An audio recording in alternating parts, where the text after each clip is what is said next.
Don't think about that though. That's a great idea.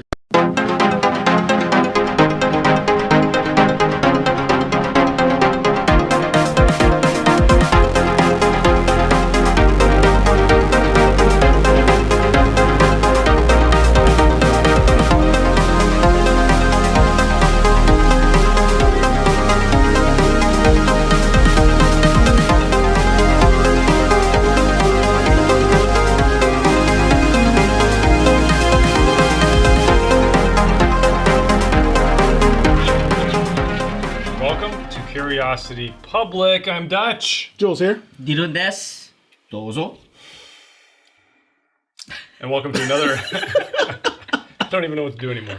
Welcome to another episode of our ultimate spirits competition, our quest to review every sipping spirit on the face of the planet and subject it to our insane, that's right, insanely difficult 100-point scoring system. And in this episode, we've got a beautiful green box here that contains a bottle of whiskey from Japan called the Hakushu 12. I wonder why it's green. Right. Why is it green? Well, the Hakushu is one of the distilleries owned by Suntory. I think it was their second one. Is that right, Dylan? Yes. Yeah, It's the second one. Distillery number 2, second distillery. You can see there it says the House of Suntory Whiskey, and it is in the Japanese Alps. And it is called, I think, the Forest Distillery. Is that right? That's why it's green. That is correct. I mean, a beautiful box. I mean, actually, there's a bunch of literature on the back. I should show you guys that, too. It has tasting notes. We don't pay any attention to that. It has all the information here that we're going to talk about right now, so I don't want to show you that either. But it's a great-looking box. It's a fantastic-looking bottle. The bottle has a nice green tint to it as well. You can see the color there. That's cool. A really cool-looking bottle. A great companion to the Yamazaki 12 as far as aesthetics are concerned. We should have brought that one out to show you guys. But check out our Yamazaki 12 video. The link will be over there. If it came out. Somewhere above Dylan's head. Great-looking bottle. Great whiskey. I've had this before. We've all had this before. I'm really excited to actually finally put our scoring system to the test with it and see how it does. Or put it to the test. You mean it? Yeah. Put it to the test with our scoring system. Scratch that, reverse it. I don't know what I'm saying anymore. We filmed a bunch of episodes today. Who knows what's going to happen with this? Dylan, why don't you tell us what the heck we're drinking? It's a screw top. That's all I know. But I don't mind that. Yeah, so it comes from the second distillery, the first being Yamazaki, in the forests of Mount Kaido Magatake, originally built in 1973. It's aged in American oak, non-peated, ex-sherry, Spanish oak, peated American oak. That's kind of the combination. So it is a blend of peated and non-peated whiskeys, right? That's correct. So American oak, aged, non-peated, ex-sherry, peated American. So the unique microclimate and natural granite filtered water from the Ojira River, high elevation, provides this kind of unique offering. So let's get tasting. Awesome. So the Hakushu is the distillery that is known to use peated mash as opposed to the Yamazaki, which uses a little bit to none. Who knows? It's not very clear, but I'm excited to do this, guys. How much do we pay for this? Oh, yeah. So price point on this, it's recently seen a resurgence here, especially on the West Coast. Not too hard to find for around 120. Oh. So it's up there. Price paid on this bottle, I think, was $119. So yeah, right there. $120. If you really shop around, you might be able to find it for a little less, maybe $99 if you find it at the big box stores. But yeah, this and the Yamazaki 12 both had a big influx on the West Coast recently. We're in mid-2020, late 2020. So who knows if you're going to be able to keep seeing it. But for now, it's out there. It's a bit of a shocker, though, because it's still age-stated, right? Yeah. I mean, we were told multiple times that they're going to eliminate it. So, all right, guys. We've had some time to taste. We've had some time to score. Argue. We've talked about our scores. We argued for way too long. And if you want to see all of our argument, all of our discussion of every single category, please consider becoming a premium subscriber and get access to that video and see our argument and how we started to punch each other and all that stuff. That didn't really happen. But let's kick off our discussion in this video about the good. All right, guys, the good. I had a ton of good on this. I love this stuff. This is my jam when it comes to Japanese whiskey, and I couldn't just pick one category to talk about the good. I had to pick 4. Balance, the finish, the uniqueness, the drinkability, all of those I scored super high marks, 9 out of 10 on all of those. Fantastic. I mean, the way this drink rests on my palate is the way I want a whiskey to rest on my palate. It's like somebody combined some of my favorite bourbons with some of my favorite scotches and pulled them together and added this X factor. And it just sits there and it lingers and it's delicious and I want to keep tasting it. Fantastic on all those marks. Knocked it out of the park. Nice. Well, since Dutch took up every category, I'll go through aesthetics. That's what was amazing with this. Leave it to the Japanese. They just know how to put it all together. Great packaging. Amazing box. Look at the labeling. I mean, the bottle's great.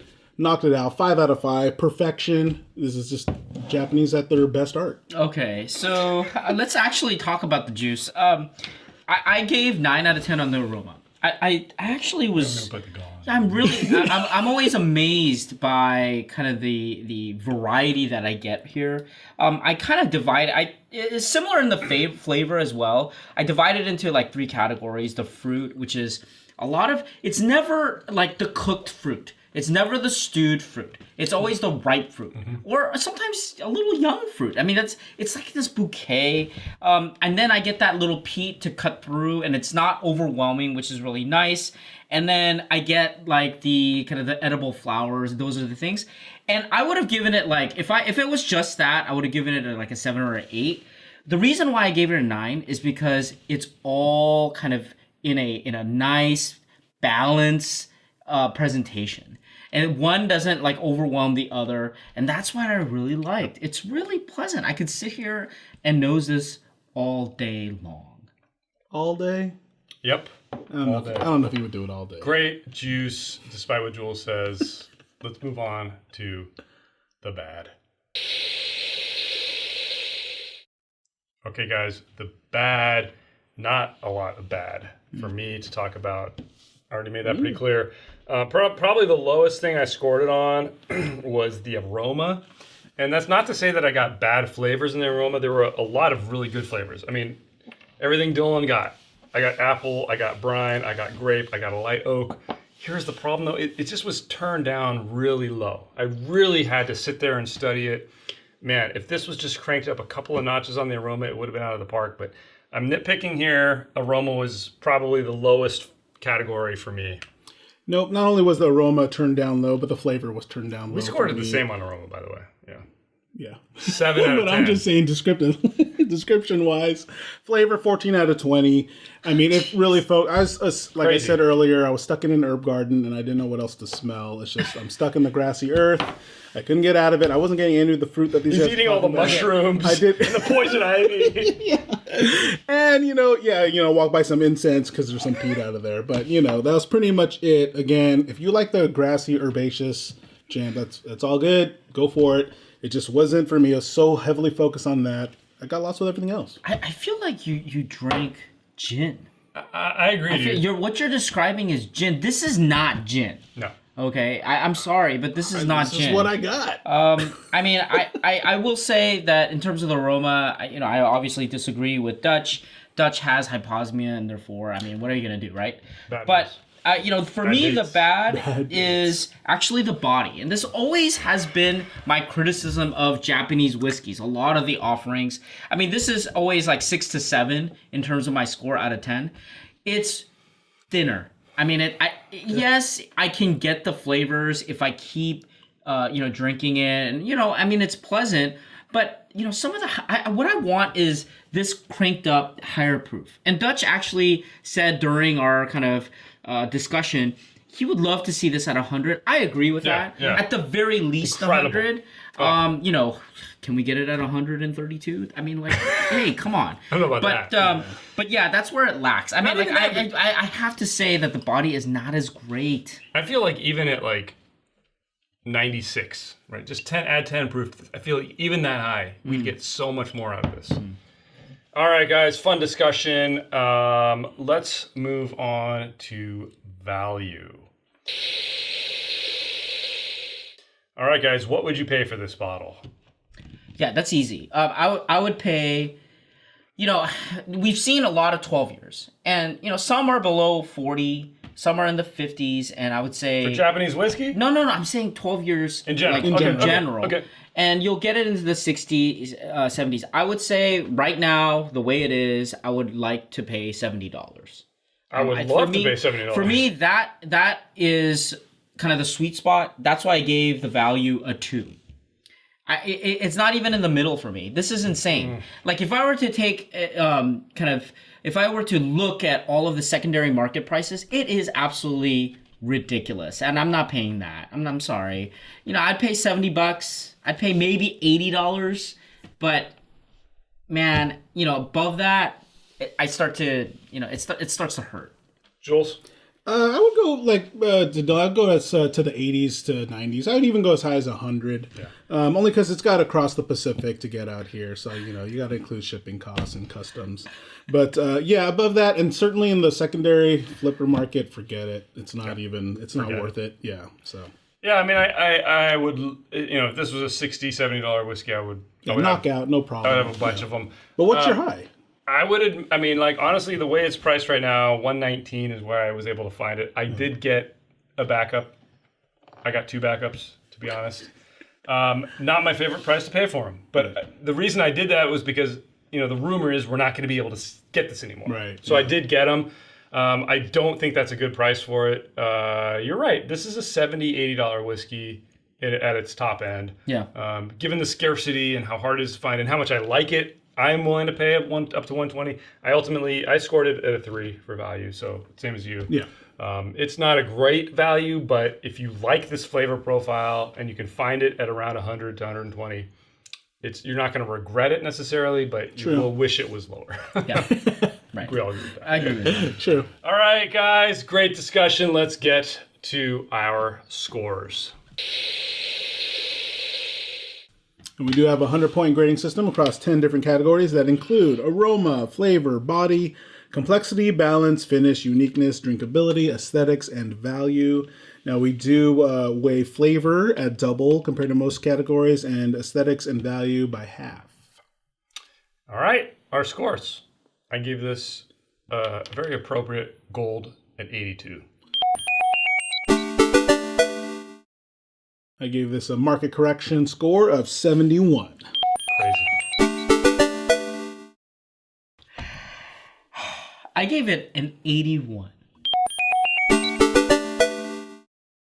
But I do feel like I should adjust it for the market correction. Right. I feel like, if you and I each came up a point, I think we could get it to a goal.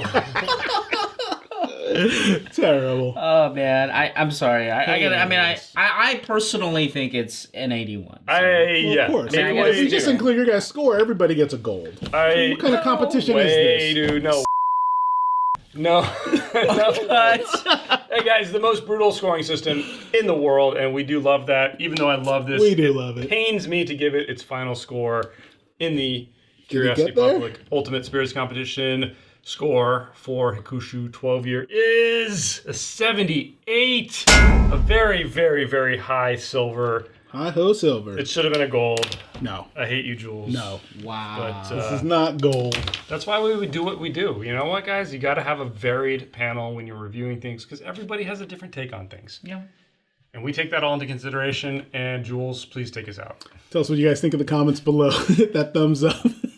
If you like this episode, subscribe for more videos from Curiosity Public. Check out our podcast. Send us more hate mail about Jules. It's okay. Well, that's normal. That's what all the comments are, right? I forgot where I was at. Subscribe. Check out our podcast on all the major podcast platforms. Become a premium member? Oh, yeah. Become a premium member. And as always, stay safe, stay healthy. Stay curious.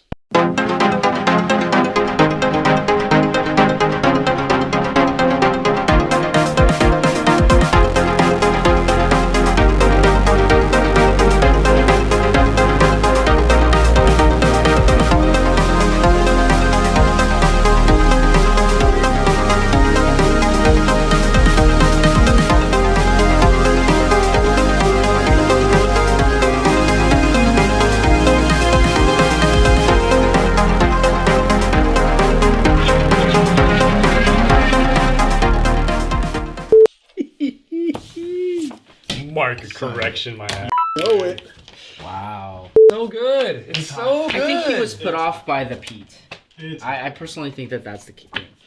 I don't know, man. Like, I get it, though, because I feel like this does read differently for different people. Like, I've read it. I've read people say, like, oh, it's super peaty. I'm like, to me, this is not. No, I don't think it was super I love peaty. this aroma. I love this flavor. I'm a fanboy, I guess. What can I say?